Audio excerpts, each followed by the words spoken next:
Taste the Daily. Chennai விமான நிலையத்தில் வெடிகுண்டு வைத்துள்ளதாக மிரட்டல் விடுக்கப்பட்டதால் பெரும் பரபரப்பு ஏற்பட்டது. விமான நிலைய அலுவலகத்திற்கு வந்த இமெயில் ஒன்றில் குப்பை தொட்டிகளில் சக்தி வாய்ந்த வெடிகுண்டுகள் மறைத்து வைக்கப்பட்டுள்ளதாகவும் அவை விரைவில் வெடித்து சிதறும் என்றும் குறிப்பிடப்பட்டிருந்தது. இதையடுத்து விமான நிலையம் முழுவதும் பாதுகாப்பு வலயத்திற்குள் கொண்டுவரப்பட்டு நடத்தப்பட்ட சோதனையில் வெடிகுண்டு மிரட்டல் வெறும் புரளி என தெரிந்தது. ஸ்டாலின் ஆட்சியில் காவல்துறையும் உளவுத்துறையும் செயலிழந்துள்ளதால் வெடிகுண்டு மிரட்டல் தொடர்கதையாவதாக மக்கள் குற்றம் சாட்டுகின்றனர்.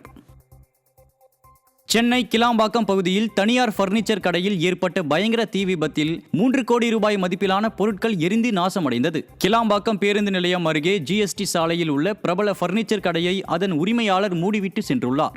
இந்நிலையில் நள்ளிரவில் கடையில் மின்கசிவு ஏற்பட்டு திடீரென தீப்பற்றி எரிந்ததால் கடையில் இருந்த 3 கோடி மதிப்பிலான பொருட்கள் தீயில் எரிந்து நாசமானது. ராமநாதபுரம் மாவட்டம் ஆத்திக்காடு பகுதியில் அடையாளம் தெரியாத நபர்கள் காரில் வந்து ஆட்டை திருடிச் சென்ற சம்பவம் அப்பகுதியில் அதிர்ச்சியை ஏற்படுத்தியுள்ளது. ஆத்திக்காடு பகுதியை சேர்ந்த சண்முகநாதனின் ஆடு ஒன்று திடீரென காணாமல் போனதால் அவர் CCTV காட்சிகளை ஆய்வு செய்துள்ளார். இதில் காரில் வந்த அடையாளம் தெரியாத நபர்கள் ஆட்டை திருடிச் சென்றது தெரிய வந்தது. திறனற்ற திமுக ஆட்சியில் ஏவல்துறை செயலிழந்துள்ளதால் குற்றவாளிகள் அச்சமின்றி குற்ற செயல்களில் ஈடுபடுவதாக பொதுமக்கள் குற்றம் சாட்டியுள்ளனர். கிருஷ்ணகிரி மாவட்டம் ஒசூர் அருகே சாலை ஓரம் நடைபயிற்சி சென்றவர்கள் மீது கார் மோதிய விபத்தில் தாய் மற்றும் மகன் சம்பவ இடத்திலேயே பரிதாபமாக உயிரிழந்தனர். அட்டக்குறிக்கி பகுதியில் உள்ள சாலை ஓரம் ஸ்வேதா பானு மற்றும் அவரது மகன் சமீர் ஆகிய இருவரும் நடைபயிற்சி சென்றுள்ளனர். அப்போது கேரளாவில் இருந்து ஒசூர் நோக்கி சென்ற கார் நடைபயிற்சி சென்ற தாய் மகன் மீது மோதி விபத்துக்குள்ளானது. இந்த விபத்தில் தாய் மற்றும் மகன் இருவரும் பரிதாபமாக உயிரிழந்தனர். சென்னை அமைந்தங்கரை அருகே இணைப்பு கால்வாய் பாலப்பணிகள் கிடப்பில் போடப்பட்டதால் அவ்விடம் மது பிரியர்களின் கூடாரமாக மாறியுள்ளது. அரும்பாக்கம் அமைந்தகரையை இணைக்கும் வகையில் தொடங்கப்பட்ட கால்வாய் பாலப்பணிகள் முழுமை பெறாமல் கம்பிகள் வெளியே நீட்டியபடியும் கட்டுமான பொருட்கள் கேட்பாடற்றும் கிடப்பதுடன் மது பிரியர்கள் மது அருந்திவிட்டு பாட்டில்களை அங்கேயே வீசி செல்கின்றனர். இதனால் மக்களின் பாதுகாப்பு கேள்விக்குறியாகி உள்ள நிலையில் பணிகளை விரைந்து முடிக்காமல் விடிய அரசின் மாநகராட்சி மக்கள் வரி பணத்தை வீணடிப்பதாக குற்றம் சாட்டப்படுகிறது. ஒயின் ஷாப்போட இங்கே கேவலமாக இருக்குது. போக முடியல. நைட்டு 7 மணிக்கு இங்கேயே உட்காந்து 4 பேர் தண்ணி அடிக்கிறாங்க. ஒரு லேடிஸ் போக முடியல, ஒரு குழந்தை தூக்கின்னு போக முடியல. அந்த இடம் பாருங்கள், இப்போ தான் கொஞ்சம் மூடி இருக்கிறாங்க. அதில் இறங்கி இப்படி இருக்கும், இப்படி ஏறி இப்படி இறங்கணும். நாங்கள் என்னடா அது இப்படி போகிறாங்களே, இப்படி வச்சுருக்குறோமே கொஞ்சம் கூட நினைக்க மாட்டாங்க. லேடிஸ் எப்படி போவாங்க, பசங்க எப்படி போவாங்க நினைக்கவே மாட்டாங்க. நம்மளுக்கு என்ன, எப்படியோ நம்ம செய்கிறோம் அவ்வளோதான் அப்படின்ட்டு போயிடுறாங்க.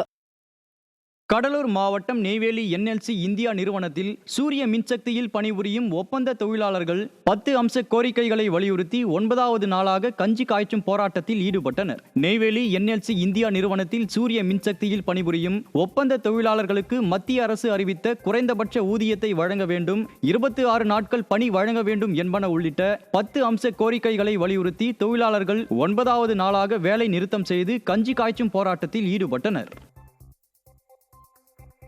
திண்டுக்கல் மாவட்டம் கொடைக்கானல் அருகே சில்லறை தர மறுத்த கடை வியாபாரியை சுற்றுலா பயணிகள் தாக்கியதாக குற்றச்சாட்டு எழுந்துள்ளது. மூஞ்சிக்கல் பகுதியில் உள்ள சிப்ஸ் கடையில் சென்னையை சேர்ந்த சுற்றுலா பயணி 500 ரூபாய்க்கு சில்லறை கேட்டு அவர் தர மறுத்ததால் இருவருக்கும் வாக்குவாதம் ஏற்பட்டுள்ளது. இதையடுத்து சுற்றுலா பயணிகள் 5 பேர் சேர்ந்து வியாபாரியை தாக்கி பொருட்களை சேதப்படுத்தியதாக கூறப்படுகிறது. விடியா முதல்வரின் கைப்பாவையாக உள்ள ஏவல் துறையினர் சுற்றுலா பயணிகளுக்கு விழிப்புணர்வு ஏற்படுத்த பொதுமக்கள் வலியுறுத்தினர். திருவள்ளூர் மாவட்டம் கும்மிடிப்பூண்டி அருகே சாலை வசதி வேண்டி பொதுமக்கள் மறியலில் ஈடுபட்டனர். வெட்டுக்காலனி பகுதியில் சாலையோர பகுதிகளை தனிநபர் ஆக்கிரமித்துக் கொண்டதால் 7 வருடமாக சாலை அமைக்கும் பணிகள் தடைபட்டதாக கூறப்படுகிறது.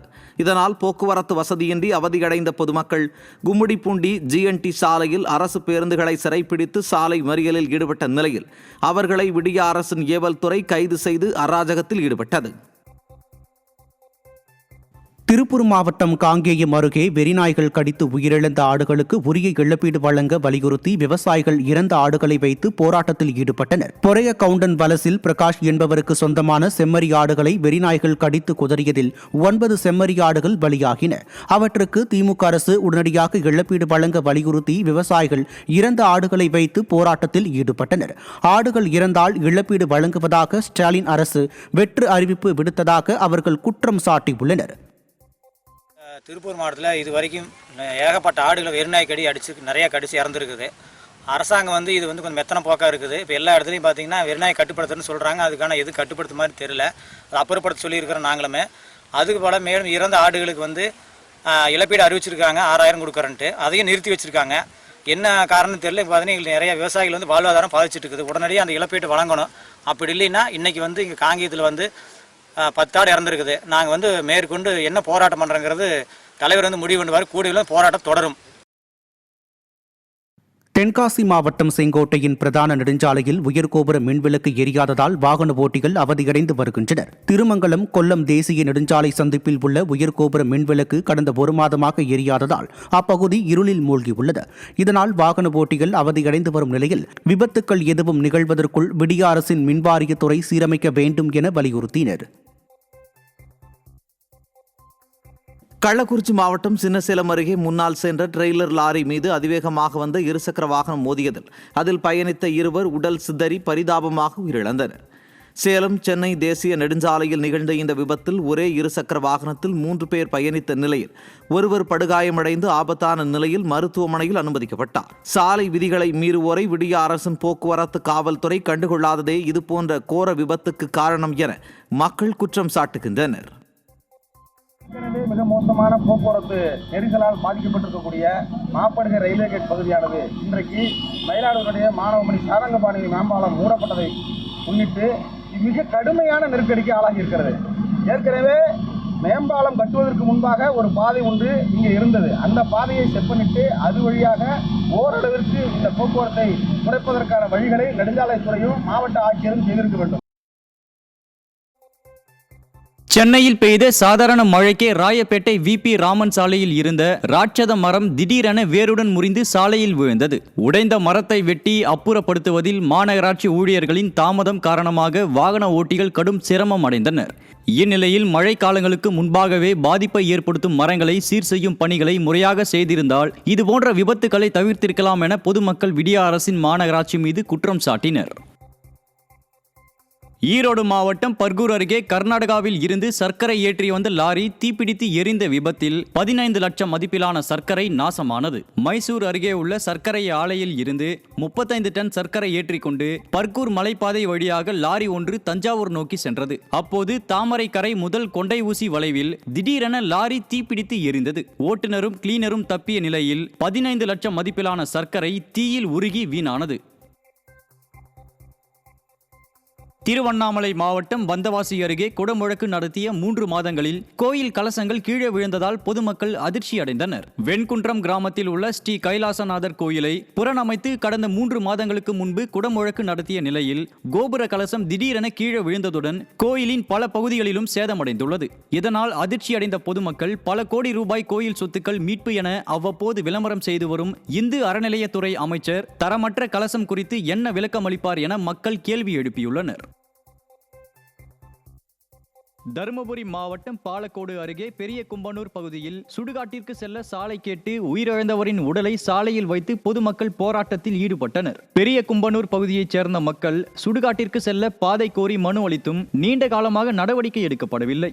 இந்நிலையில் தற்போது உயிரிழந்தவரின் உடலை சுடுகாட்டிற்கு எடுத்து செல்ல சாலை இல்லாததால் இறந்தவரின் உடலை சாலையில் வைத்து கிராம மக்கள் சாலை மறியலில் ஈடுபட்டனர். திறனற்ற திமுக ஆட்சியில் போராட்டம் இல்லாத நாளே இல்லை என மக்கள் குற்றம் சாட்டுகின்றனர்.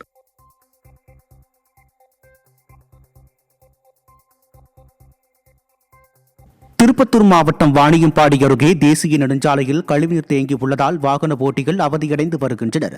செட்டியப்பனூர் கூட்டுசாலை பகுதியில் கழிவுநீர் வாய்க்கால்களில் அடைப்பு ஏற்பட்ட கழிவுநீர் செல்ல வழியின்றி சாலையில் தேங்கியுள்ளது.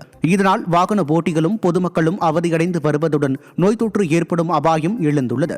எனவே வெற்று விளம்பரத்தில் மூழ்கியிருக்கும் விடிய அரசின் ஊராட்சி நிர்வாக அதிகாரிகள் உரிய நடவடிக்கை எடுக்க பொதுமக்கள் வலியுறுத்தினர்.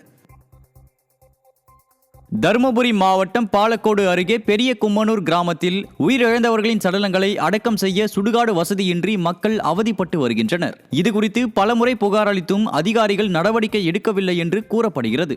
இந்நிலையில் மூதாட்டி ஒருவர் உயிரிழந்த நிலையில் அவரது சடலத்தை அடக்கம் செய்ய வழியில்லாமல் தவித்த மக்கள் விடிய அரசின் மாவட்ட நிர்வாகம் போர்க்கால அடிப்படையில் நிரந்தர சுடுகாடு மற்றும் சுடுகாட்டு பாதை ஏற்படுத்தி தராவிட்டால் சடலத்துடன் போராட்டத்தில் ஈடுபடுவோம் என எச்சரித்தனர்.